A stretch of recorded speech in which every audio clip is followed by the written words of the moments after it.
Pravara rural Ayurvedic college और hospital तथा doctor बाड़ा साहेब विखे पाटिल रिसर्च फाउंडेशन के आज के इस उद्घाटन समारोह में, भूमि पूजन समारोह में हमारे इस विश्वविद्यालय के विद्यापीठ के chancellor, he is doctor, he is a social reformer, so he deserves to be a chancellor. I am also a chancellor, I am by-chancellor chancellor, because I can't have such a big institution, I can't start such big institution. तो ऐसे हमारे doctor Rajendra Vikhe Patil ji तो यहाँ के chancellor है। आदरणीय हमारे मध्य में हमारे मित्र और प्रमुख राजनेता चंद्रकांत दादा पाटिल जी, हमारे युवा यंग एमपी खासदार श्री सुजय विखे पाटिल जी, हमारे पुणे विश्वविद्यालय के माननीय सदस्य श्रीमान राजेश पांडे जी, आदरणीय मोनिका ताई जी, और जिनसे विद्यापीठ का, विश्वविद्यालय का, यूनिवर्सिटी का संचालन होता है, जिनके संरक्षण में विश्वविद्यालय चलता है और एक प्रकार से उन्हीं के माध्यम से इसकी प्रगति का आकलन होता है। ऐसे यहाँ के vice chancellor doctor VN Magrey जी, यहाँ उपस्थित सभी हमारे जनप्रतिनिधिगण, सभी हमारे विशिष्ट अतिथिगण, छात्र छात्राओं, उपस्थित भाई और बहनों, मेरा सौभाग्य है कि मैं आज पवित्र परवरा नदी के किनारे, नदी के सानिध्य में बसे Pravara institute of management, institute of medicine और क्या क्या बहुत सारी इतनी चीज़ें गिनना भी मुश्किल। तो ऐसे इस बहुआयामी मल्टी डायमेंशनल ऐसे इस इंस्टीट्यूट के एक नए विंग के भूमि पूजन के अवसर पर आपके बीच में हूँ। और मैं बातचीत कर रहा था राजेंद्र जी से, अक्सर आते हैं, इनसे भेंट होती है, इनका बड़ा आग्रह था पिछली बार भी मेरे को आने के लिए, लेकिन आ नहीं पाया। और मुझे लगता है कि आज अगर मैं यहाँ नहीं आता तो शायद मैं जीवन के एक बहुत बड़े प्रमुख चीज से या बड़े प्रमुख ऐसी इस प्रकार की संस्था से अपने को वंचित करता। I would have missed it, जिसको अंग्रेजी में बोलते हैं थोड़ा। तो ये मेरा सौभाग्य है कि आपके बीच में हूँ। हाँ, ये जरूर लग रहा था कि I know there may be so many students and from another countries abroad also, so Rajendra ji spoke only in English, लेकिन मुझे लग रहा था कि मैं जहाँ जाता हूँ, मैंने अपनी यूनिवर्सिटीज़ में सब जगह बोला है, सब अंग्रेजी में बोलते थे, इंग्लिश में। मैंने कहा कि क्या मराठी नहीं जानते हो? आखिर हम अंग्रेजी बोल सकते हैं तो मराठी क्यों नहीं बोल सकते? तो मैं चाहूँगा कि we must learn English also, and good English, not only English but good English. परंतु महाराष्ट्र में मराठी न बोले, बंगाल में बंगाली न बोले, तमिलनाडु में तमिल नहीं बोले तो कहाँ बोलेंगे? तो इसलिए मैं चाहूँगा कि आप जिस संस्था का शुरुआत कर रहे हैं, आयुर्वेद के बारे में मैं इतना ही कहूँगा कि आज आप इसको शुरू कर रहे हैं, पहले आपने मेडिकल कॉलेज और टेक्निकल कॉलेज बहुत सारी चीज़ें की, लेकिन अब आप आयुर्वेद जो सबसे पुराना वेद है, यानी मेडिसिन्स के बारे में, मेडिकल हेल्थ के बारे में, आज आप उसका यहाँ पर शुरुआत कर रहे हैं, बिगिनिंग कर रहे हैं। तो इट मीन्स हम लोग कहते हैं कि बैक टू बेसिक, यानी फिर से हम पुराने अपने जो बेसिक चीज़ें हैं जो हमारे लिए अति महत्वपूर्ण थे, जो हमारे सेंचुरीज से, मिलियंस ऑफ मिलियंस ईयर से जो हमारे रगों में, हमारे नसों में, हमारे नफ्स में है, ऐसी कुछ पुरानी चीज़ें जो इटर्नल वैल्यू थी जिनकी, ऐसी चीज़ों की ओर फिर से जाएं, फिर से लौटें।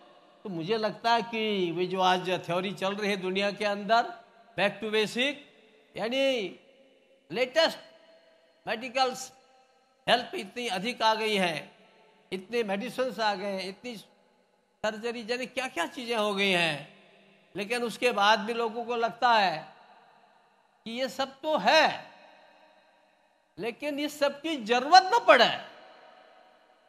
ये जो सारे मेडिकल रिसर्च हो रहे हैं, इन्वेंशन हो रहे हैं, जो सारी नई नई चीज़ें आ रहे हैं, जो हमारे रोग डिजीजेस डेवलप हो रहे हैं, वो न हो, तो then for that you have to go back, और उसके लिए फिर हमको सोचना पड़ेगा कि हम क्या करें। तो इसलिए ये जो आयुर्वेद है, जैसे आपने देखा होगा कि पिछली बार जब प्रधानमंत्री ने कहा 2015 में, 14 या 15, तो उन्होंने कहा कि 21 जून को योगा दिवस मनाओ। यानी कल्पना करें कि उनकी एक आवाज में 180 कंट्रीज ने कहा yes we will celebrate yoga day and you will practise yoga. यानी सारे लोगों ने योग प्रैक्टिस किया। मैं पिछले दिनों यूएस में था, आज से 8-9 साल पहले, तो वहाँ हमारे मित्र मिले हिंदुस्तान के, वो प्रोफेसर है, बोले मैं यहाँ आयुर्वेदिक यूनिवर्सिटी कॉलेज चलाता हूँ। ये आश्चर्य लगा कि अमेरिका में और आयुर्वेद का कॉलेज और यूनिवर्सिटी चला रहे हैं। उन्होंने मुझे बहुत सारी चीज़ें बताई कि इंडिया में क्या हो सकता है, क्या नहीं कर सकते, क्योंकि now he is established here, he may not get time to come here back, आना का संभव नहीं होगा उनके लिए।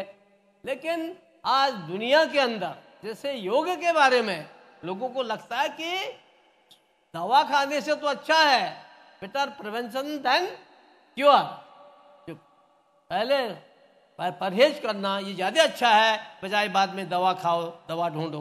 तो आज एक प्रकार से स्वास्थ्य के लिए जैसे योगा ये बहुत आवश्यक है, ऐसे ही आज दुनिया ये अनुभव करती है कि भाई जो हमारा नेचुरल चीज़ें प्रारंभ में की गई थी, लोगों ने ढूंढी थी। आप लोगों को आश्चर्य लगा कि ये जो आंध्र के लोग हैं, यहाँ के जो आदिवासी हैं, ट्राइबल्स हैं, ये मेरे पहाड़ में आते हैं और दुकानें बाहर से लगाते हैं, झोपड़ी लगा करके, कि देखो ये इससे ताकत आएगी, ये फला जड़ी है, ये फला बूटी है, ये फला हर्ब से बना है, it is made from such and such herbs, ऐसे बता करके लोगों को देते हैं। अब धीरे धीरे खत्म हो रहा है, वो बेचारे भी अब आदिवासियों को सब आपने सभ्य बना दिया, अच्छा है क्योंकि आप उनकी सेवा कर रहे हैं, लेकिन वो मूल चीजें भूलनी नहीं चाहिए। हमारे देश में मैं आपको एक घटना सुनाता हूँ। एक बार हमारे यहाँ के आप जानते हैं कि चरक जो है, चरक, सुश्रुत, ये बहुत बड़े हमारे वैद्य हुए हैं, बहुत बड़े आयुर्वेद के ज्ञाता हुए हैं। चरक संहिता आज भी लोग बड़े ध्यान से पढ़ते हैं। तो कहते हैं चरक के पास एक सज्जन गए और उन्हें पूछा कि भाई बताओ स्वस्थ रहने का रहस्य क्या है वैद्य जी, वैद्य आप बताइए स्वस्थ कैसे रहा जा सकता है। तो उन्होंने कहा कि यार मेरे से मत पूछ, तो सामने मैंने तोता पाल रखा ना, उससे पूछो जाओ। पैरट, तोता जानते था, पैरट यहाँ क्या करते हैं, पोपट, यस पोपट बोलते हैं, पोपट, यस। उन्होंने कहा जाओ पोपट से पूछो। पोपट के पास गया, बोलो रहस्य क्या है।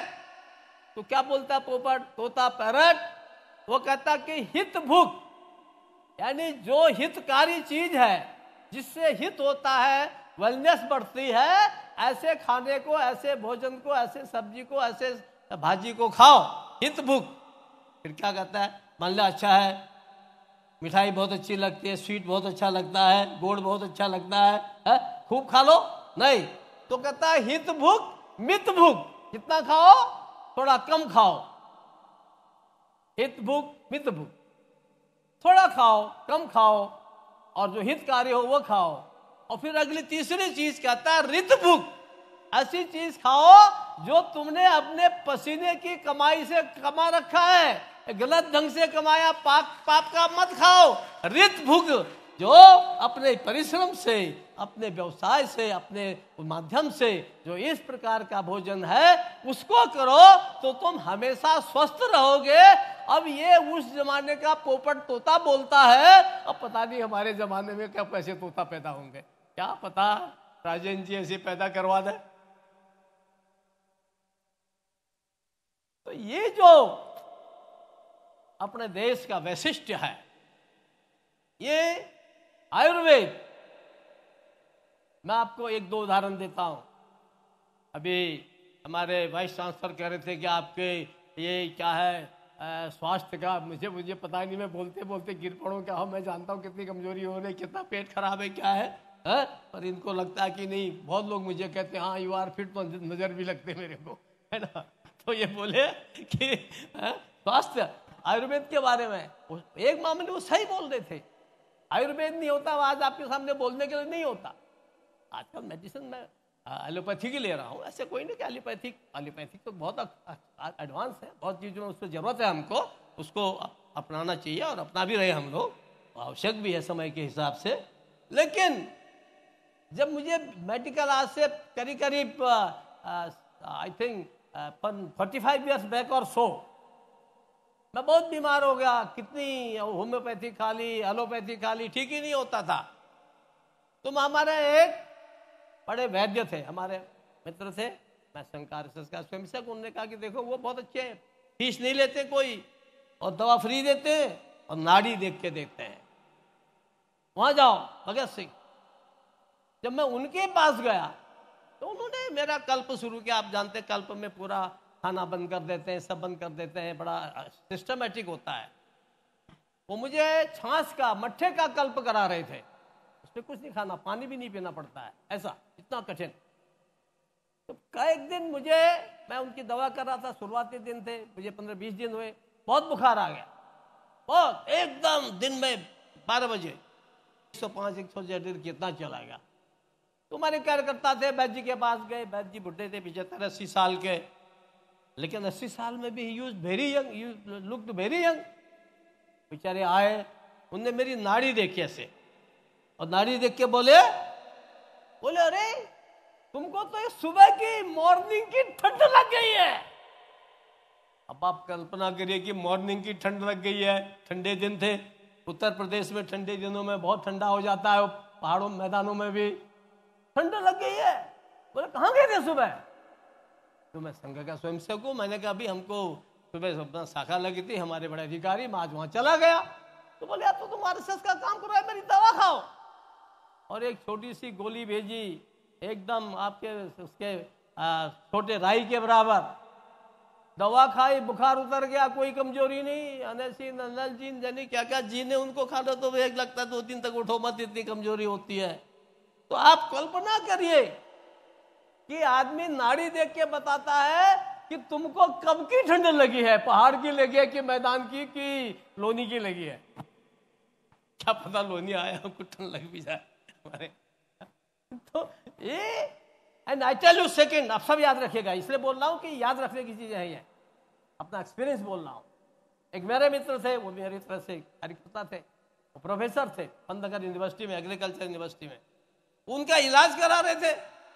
एक दिन वो सुबह देखते थे, बात जी नाड़ी देखते बताते थे, नाड़ी देखी, बोला अरे सुबह तुमने ये नाड़ी देखने के बाद ये मावा कहाँ खाया? मावा मीन्स जिसे मिठाई बनती है, यहाँ क्या बोलते मावे को? मावा बोलते? हाँ मावा बोलते। तो बोले मावा कहाँ खाया? तो जगह का नाम खुर्जा है, वहां दूध को गर्म करके और घोट घोट करके उसका खुरचन बनाई जाती है। बोले बैद जी क्या करें, वो बस से उतरा और सामने खुरचन की दुकान थी, बोले वो मैंने खा लिया। अब बताए आप सुबह सुबह क्या खा रहे हैं, ये भी वैद्य जी बता सकते हैं। तो कितनी एडवांस हमारा ज्ञान था, कल्पना कीजिए। I am telling you it only 45 years ago, कितना ज्ञान था हमारे यहाँ। मुझे लगता है कि आप अनुसंधान केंद्र खोल रहे हैं, रिसर्च फाउंडेशन केंद्र खोल रहे हैं, आपके यहाँ और भी बहुत सी विधाएं हैं। आप सब ने यहाँ मेरे ख्याल से बहुत सुंदर एकदम प्रकृति का यहाँ पर आनंद है। कोई 1500 एकड़ जमीन आपके पास है। मैं तो जहाँ देखता हूँ मुझे लगता है कि क्या पता सब छोड़ छाड़ के बुढ़ापा यहीं बिताया जाए, इतना सुंदर है। तो प्रकृति तो आपका वैसे ही इतना साथ दे रही है। तो मुझे ऐसा लगता है कि सब में हम सब लोग ऐसा कोशिश करें कि हम एक प्रकार से इस आयुर्वेद को हम आगे बढ़ाएंगे और नई नई रिसर्च आयुर्वेद के क्षेत्र में करेंगे।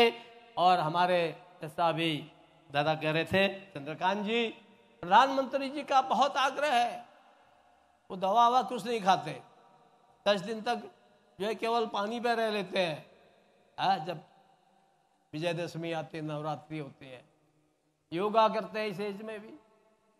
तो कहते हैं इसकी भाई हमको आयुष को और बढ़ाना है। आयुष का अलग से मंत्रालय बना दिया उन्होंने, उसके अलग से सेक्रेटरी रख दिया ताकि हम आयुर्वेद को बढ़ावा दे सकें। ये उनकी कोशिश है, ये भारत सरकार की योजना है इसको आगे बढ़ाने की। और आप उस दिशा में काम कर रहे हैं तो मैं आपका बहुत बहुत अभिनंदन करता हूँ, बहुत बहुत वंदन करता हूँ। और यही नहीं, उन्होंने कहा कि हमारी औषधियाँ कितनी महंगी औषधि होती है, महंगी औषधि, जन औषधि, ये भी उन्होंने प्रयास किया कि हर हॉस्पिटल के आगे जन औषधि हो। जो अगर अस्पताल में किसी फार्मासिस्ट के यहाँ अगर 100 रुपये मिलती है तो उस जन औषधि में वो 10 रुपये 15 रुपये में मिल जाए, ऐसा जन औषधि ये भी प्रधानमंत्री जी ने कोशिश की है, प्रयास किया है, नए प्रयत्न शुरू किए हैं। एक कोशिश यह है कि देश आगे बढ़ना चाहिए। और जब आप ये विश्वविद्यालय बना रहे हैं, ये महाविद्यालय बना रहे हैं, आयुर्वेद का विद्यालय बना रहे हैं, मेरा पूरा विश्वास है कि आप, क्योंकि हमारे इसके संस्थापक हमारे आपके पूज्य पिताश्री पद्म भूषण बाड़ा साहब विखे पाटिल जी, उनका बहुत बड़ा योगदान रहा है। वो स्वयं शायद 8 बार, कितने बार रहे, 8 बार खासदार रहे हैं, सांसद रहे हैं, मंत्री रहे हैं। और वो 8 बार रह गए, सुजय ऑलरेडी है, तो आप ज्यादा खासदार और आमदार बनने की क्यों कोशिश करते हो? कोशिश ये करो कि ये जो आप काम कर रहे हैं ये खासदार, आमदार, नामदार से कहीं अधिक अच्छा है।